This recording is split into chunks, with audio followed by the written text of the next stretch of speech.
Summer start ஆனாலே போதும் நம்ம பாடி வந்து ரொம்ப ஹீட் ஆகும். அதை பேலன்ஸ் பண்ணுறதுக்கு நிறைய பேர் இதை வந்து யூஸ் பண்ணுவாங்க. பட் எங்கள் வீட்டில் இதை வந்து டைரெக்டாக யூஸ் பண்ணால் யாருமே அவ்வளோவா சாப்பிட மாட்டாங்க. அதனால் நான் தான் இப்படி தான் செஞ்சு கொடுப்பேன். இதை வந்து ஒரு ஒரு பேர் சொல்லுவாங்க. நீங்கள் இது என்னன்னு சொல்வீங்கன்னு மறக்காமல் கமெண்ட்ஸில் சொல்லுங்கள்.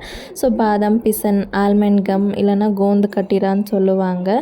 ஸோ பார்க்குறதுக்கு இப்படி தான் இருக்கும். ஒரு 4 பீஸ் மட்டும் ஓவர் நைட் நீங்கள் சோக் பண்ணி வச்சிட்டிங்கன்னா மார்னிங் இந்த மாதிரி ஜெல்லி ஃபார்மில் வந்துடும். இதை வந்து டைரெக்டாக மோர் இல்லை லெமன் ஜூஸ் இல்லைனா ஸ்மூதியில் மிக்ஸ் பண்ணி குடிக்கலாம். எங்கள் வீட்டில் நான் எப்படி பண்ணுவேன்னா ஒரு 4 ஸ்பூன் மட்டும் மிக்சர் ஜாருக்கு ட்ரான்ஸ்ஃபர் பண்ணிவிட்டு ஒரு 10 செகண்ட்க்கு கிரைண்ட் பண்ணி எடுத்திங்கன்னா இந்த அளவுக்கு பேஸ்ட் கன்சிஸ்டன்சியில் கிடைக்கும். இதை இப்போ உங்களுக்கு பிடிச்ச மாதிரி ஏதாவது ட்ரிங்க்கில் மிக்ஸ் பண்ணி குடிச்சிக்கலாம்.